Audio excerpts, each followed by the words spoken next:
nating lahat. Humanda, humanda, sapagkat ang Mesiyas ay isisilang na. Nakasanayan na natin ang paghahanda sa tuwing may darating tayong mga bisita. Ang pagtanggap sa kanila ay ating pinaghahandaan ng lubusan. Ngunit sa kwento ng panunuluyan o ang panunuluyan ni Jose at Maria, ay isang kung sino ang magpapatuloy sa kanila upang isilang ang Mesiyas. Mga kapatid, ating matutunghayan ang isang bagong paglalathala at pagsasadula ng mga natatanging kabataan ng Lumang Youth Ministry sa kanilang inihandang panunuluyan ni Jose at Maria sa isang makabago at modernong panahon. Bilang isang pagsisimula, bigyan po natin sila ng isang masigabong palakpakan.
Dito lang itong katabi ko. Napakagiyot. At least ako wala lang nakatayo. Bili na po kayo ng pagkakang bulaklak ng Pilipinas! Sampagita po! Ate Kuya! Sampagita! Bili po kayo! Bili na po kayo. Ate, bili na po. Sampagita! Sampagita! Ate! Ate! Bili na po kayo para maubos na namin po ang sampagita. At para makadala sila po kami ng simbahan upang kami makasumba. So, sige ito, para makaabot kayo. Bigyan mo ako ng isa.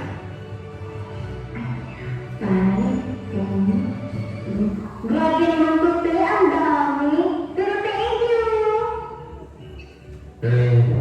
Sige guys, mapapot ko na. Bili na muna tayo ng bananak yun. Pwede ba ba?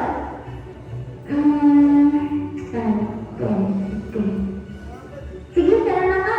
Nagugutom na din ako eh. Tara, bili mo tayo makakain. Ayun o, may putulong na tinda si Jack Marites. Tara!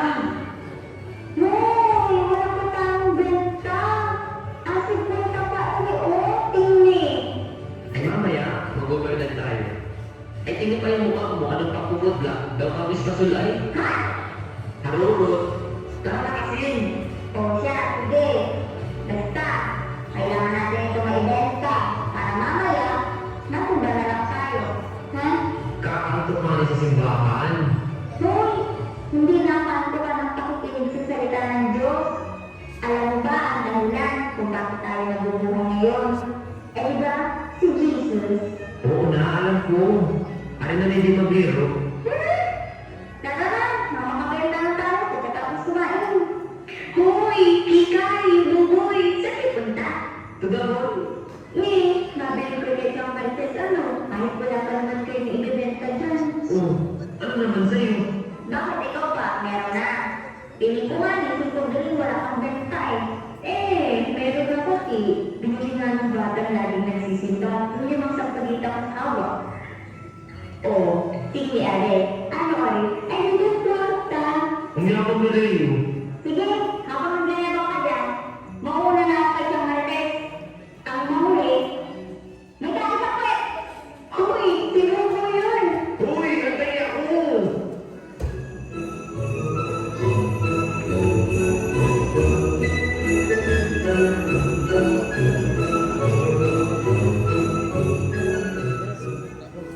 Balut! Balut! Balut! Isda! Ay, te, bigyan ka na ako. Isda ko sariwa-sariwa. Gagawin huli.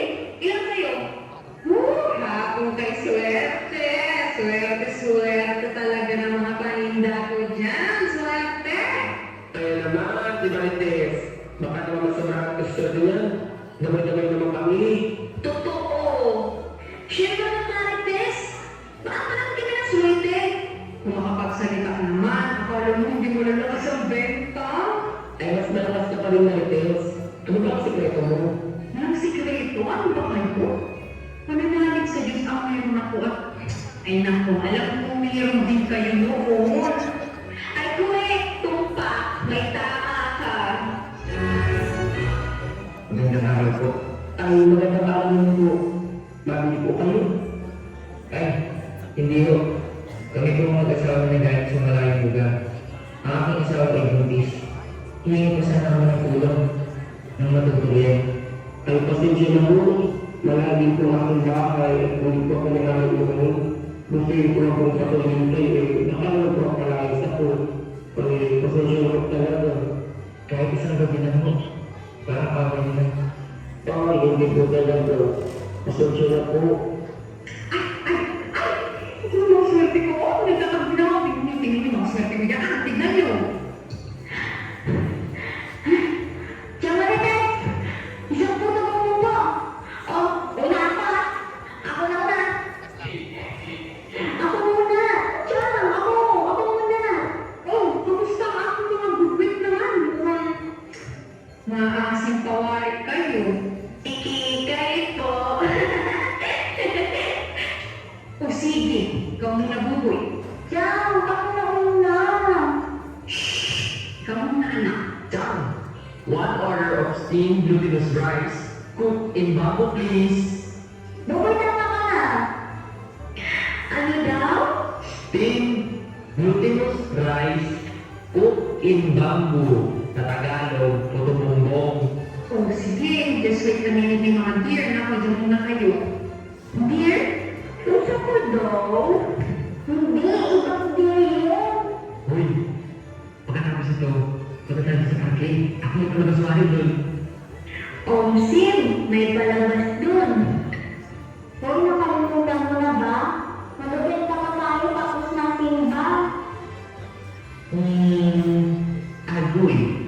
Hoy, buboy! Hindi tayo masimba.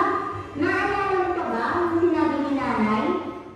Bakit ba kailangan pa sumimba? Pwede naman magdasal na lang, di ba?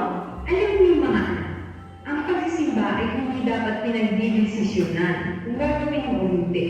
Ito ay parte ng ating buhay na dapat talaga natin ginalo bilang isang mabuting Kristiyano. Tumpa!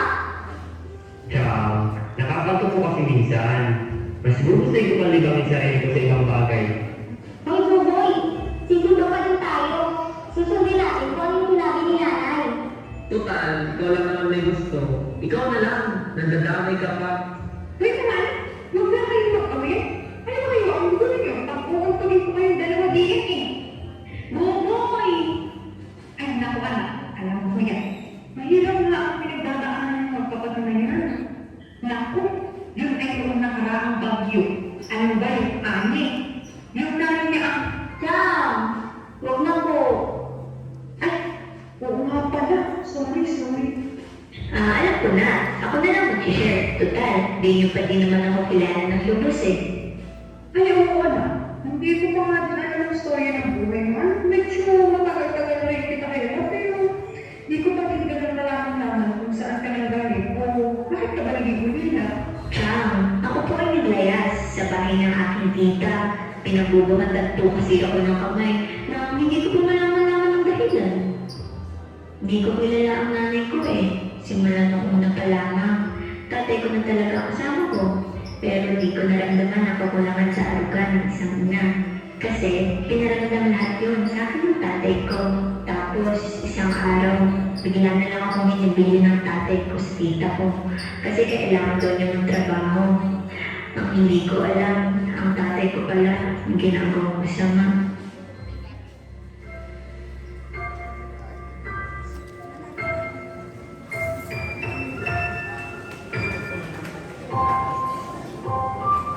Si Will. Si Will at si Mia.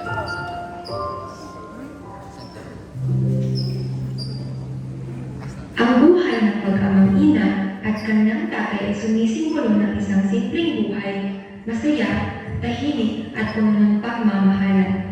Ngunit isang araw, bigla na lamang inihabilin ng kanyang tatay si Ina sa tiyahin nito. Nagtatanong ang bata kung saan pupunta ang kanyang tatay at bakit hindi na lamang siya kasama nito. Ngunit sa huli, wala pa rin nagawa ang bata. Kaya nagpaalam sila sa isa't isa at nangako ang ama na babalikan siya. Maayos ang tinrato ng kanyang tita si Ina noong mga unang linggo pa lamang. Ngunit hindi nagtagal ay lumabas na ang tunay nitong kulay.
Hoy!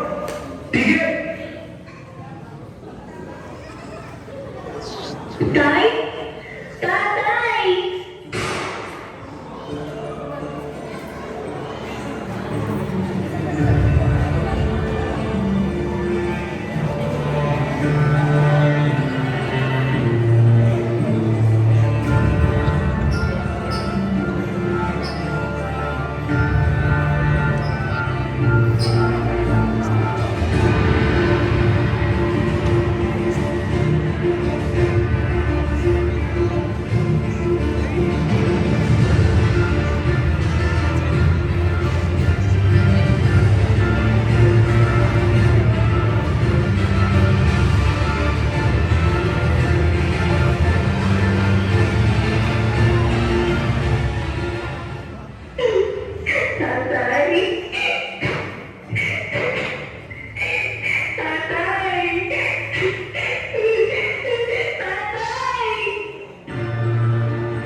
Hindi ko po makakalimutan ang nangyari sa tatay ko.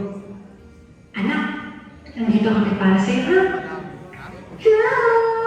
Kami nang bahala sa'yo. From now on, kami na ang pamilya mo. May Diyos ka ng kapatid. At may nanay ko pang marites. Literal na marites. O di ba ang saya? Hoy! Baka pa yung mga bubulog din, eh. Ano ba yung bubulog niyo dyan? Ay! So wala yun! Salamat sa inyo ha. Mukhang magiging masaya ang Pasko ko ngayon dahil sa inyo. Walang anuman! Uy, alam mo ba ka? Yung si Griselda, yung anak ni Aling Judith, ay ayun, nabuntis. Ikatatabatas na noon, nag-16 malaan. Eh, buwan eh. Ano na yun? Yan ang nasabi ay, speaking of buntis, abuti na pa yung ulay ko. Magkala ko din mo kasi ako ay kainitan. Ay naku, buntis na si ate girl. At mukhang bata-bata pa din niya. Mukhang nabitihin pala ang. Naku, mga kabataan nga naman. Yes po? Ano ang kailangan nila? Magandang araw po. Hingi po sana kami ng tulong. Kung maaari po sana ay makituloy kami ng aking asawa. Kahit ilang araw lamang po. Buntis ka ba, Ine? Opo. At kung maaari po sana makituloy ko sa inyong bahay. Ay, pasensya na po. At hindi po ako basta-basta nagpapatuloy ng kung sino-sino lang. Malay ko ba kung sa lupalog kayo ng galing? Nang hindi ko kaya kayo kilala eh. Mabuti pa at sa iba na lang kayo niyan tulong. Ganito ang agawin niyo ha. Doon sa barangay, alam niyo yun. Maraming namin nagtulong doon. Tsaka, abot na kayo sa ayuda. Siya lang ang nakalimot kayo nakatapos sa aking ayuda. Yan, tinuboy ko galing sa akin. Di ko din po may enjoy kainin yan kung wala yung kapatid ko eh. Ay hala, oo nga pala. Saan kayo nagpunta yun? O siya, sige. Mabuti pa na natin yung amo na si Buboy at bumalik kayo agad dito pag nakita niyo na. Pero mga kayo kayo, ha? Sige po na. Salamat po. Tara, Pikay.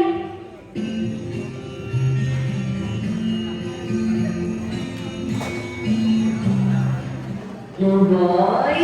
Buboy! Sigurado ko pa nandito siya? Pero kung ang dito yun, kasi kapag nalilokot naman yun, lagi yun doon sa pupunta sa simbahan. Doon sa may fountain, yung may mga coins. Bakit naman doon? Doon kasi namin naaalala si nanay at tatay. Pagkatapos ng simba, kapag may kaarawan, o kapag may magandang nangyayari sa amin, lahat naman pumupunta doon sa fountain na yun para mag-wish o kaya magpasalamat. Tulad sa amin ng inay, na gaano ng kaliit o kalaki ang magandang nangyayari sa ating buhay, marapat lang na tayo magpasalamat sa Panginoon. Ang saya-saya siguro nun, no? Kasi kumpleto kayo, lalo na kapag Pasko. Oo, Ina.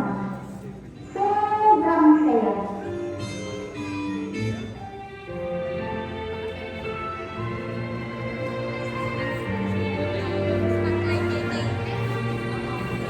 So I kiss your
Pwede ko bang itanong kung bakit kayo napunta sa kanasan kayo ngayon? Malaya lugar ng pinagalingan namin. Napadpad kami dito kasi may mga kumuha sa amin ng gugoy na pasalitahan ng bagyo. Mga risky na rin. Nailigtas kami pero si nanay at si tatay. Di namin alam kung ano nangyari sa kanila ng mga oras na yun. Ano bang nangyari, Igay?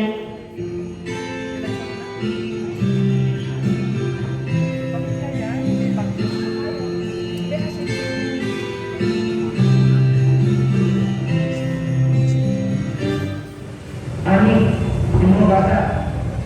Mga anak, kayo, kung malakas sa bagong pakarabi, kailangan natin ng likas. Ha? Bakit ba yan? Basta nakasunod na lang kayo. Kikay, si Buboy, hawakan mo. Huwag mo akong bibitawan.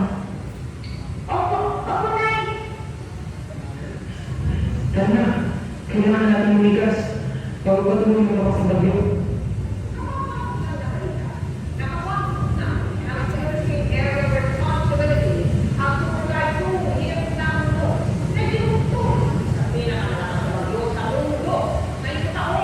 Hindi pa nila direkta ang tatama sa trabaho, pero hindi ko na rin maranasan sa ilang lugar sa mga susunod na araw. Ang kadahilan hindi natin sa ating resident technologists, mas nakaliyan ng mga kanito. Okay.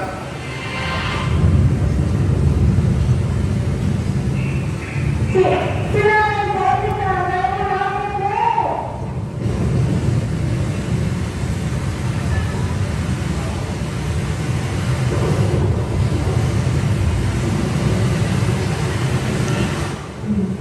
Tatay, buhay na lang ang buwan mo. Tatay, buhay na lang ang buwan mo.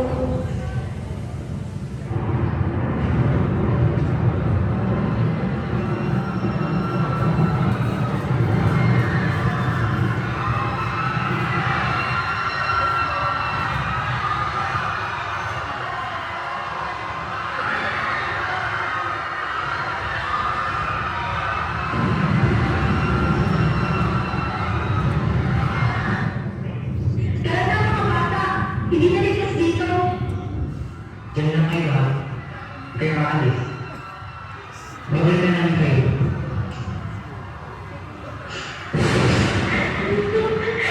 Nanay! Nanay! Hindi kayo. Sinanay. At sinanay.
kung ligtas kayo. Oo nga. Pero, ganun naman sa akin. Alam ko may iintindihan na rin yun. Kailangan na lang ng space sa ngayon. O, di ba? Si Hugo yun? Noy! Noy! Noy! Sorry kanina ha. Alam mo naman kung bakit ko gustong gawin natin yung magkasama eh. Gusto ko lang naman ang patuloy natin ng alaala sa nanay at tatay. Kasi di ba, yun na lang natitirang nagpapaalaala sa atin sa kanila.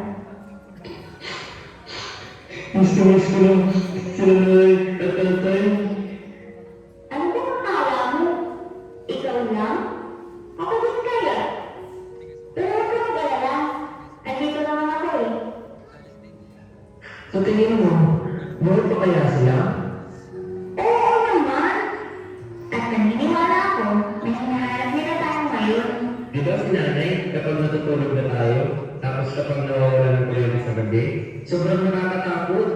Tapos kakantaan tayo ni nanay, yung kanta niya, para lang matulog tayo. Oo nga naman na! Sobrang duwag mo sa madilim. Ikaw lang yung muling pinapatulog ni nanay. Tandang-tanda ako yun. Yung kantang kapag may anino nananapit sa dilim, may mahabang buko at lumutang sa hangin. Oh, taray! Siyempre!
Katidukan, maraming salamat mo.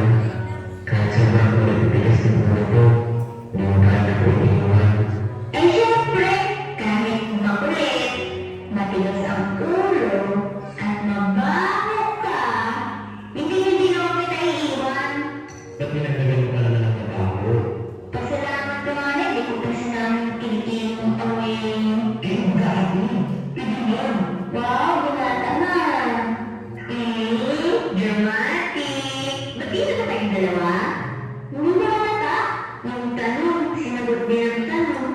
Ang galing! Oo, tapos na kami. Nadala lang ako ng pagkamas ko kina nanay at tatay.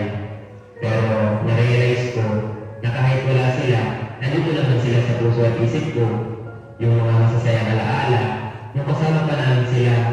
At syempre, kayo, mga taong kasama ko ngayon at nagpaparamdam sa akin na hindi ako nag-iisa. Siyempre, sino-sino pa ba ang dadamayan kundi tayo-tayo din lang? Tama!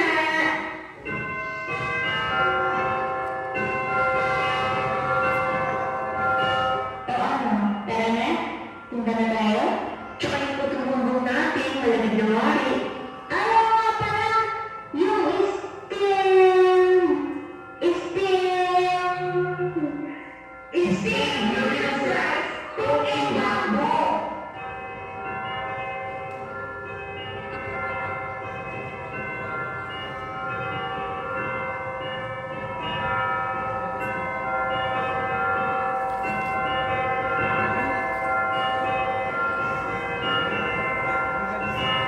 God is good All the time! and all the time. God is good!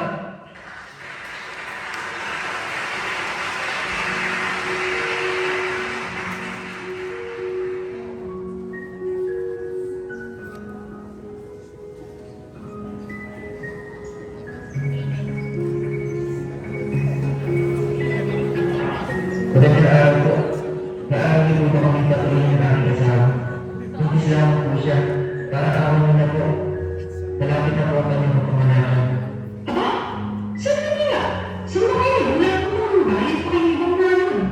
Malayo po ang aming lakbay. Naghahanap ng matutulayan at iba pa sakaling patuloy kami ng isa sa aming mga malapitan. Sumasakit na ang aking tiyan, Jose. Hala! Hala, pwede ba naman na kayo, Billy? Kumain na naman kayo. May gusto pa kayo? Wala naman po. Huwag niyo po kayong magabala. Maraming salamat po. Siya, sige, mag-inom ko muna kayo, Tia. At ako'y kuha lang ng konting makakain.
pakiramdam kapag nakapagsimba?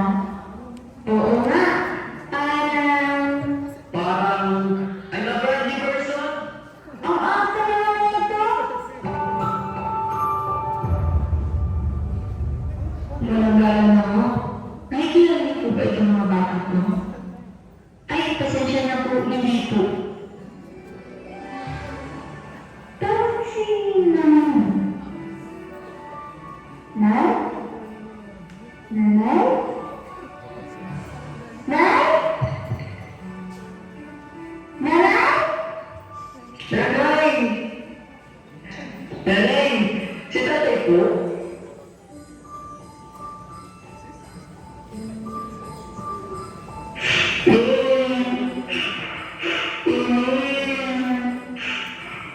Alam kong sobrang saya ng tatay ko dahil nakita ko na kayo. Hindi ko na kayo bibitawan ulit. Promise yan.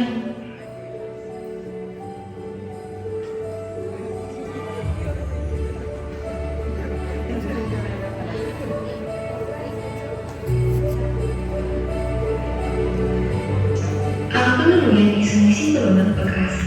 Ang pagsilang kay Jesus ay isang napakagandang pangyayari na ating pinugunita taon-taon dahil hindi lang ang pag-asa ang sumisimbolo nito. Ang binigayan, pagbabalik loob, at higit sa lahat ay pagmamahalan. Kagaya ng kwento ni Nabuwe at Kikay, ay masayang nakahanap ng kanilang mga bagong kaibigan at pamilya sa kabila ng pagkawala ng kanilang nanay at tatay. Ngunit hindi sila nawalan ng pag-asa. Kaya patuloy tayo magpasalamat kahit anong sakuna ang dumating. Magpasalamat kahit wala kang salapi sa iyong pitaka. At magpasalamat dahil kahit anong problema pa ang dumating, ay buhay ka at patuloy ng muli. Hindi kailangan naman ng kahirapan at kasiyahan sa pilit ng minakari. Kaya kung mayroon ang dapat pagkatiwalaan, ito ay ang Diyos lamang. Mayroon doon ang Panginoon na ito sa inyo. Ang apat na ito ay ang pagpatawad, magpakumbaba, magpasalamat at magmahal.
Mga kapatid, ang Hallelujah 2022 Mamarat Youth Ministry!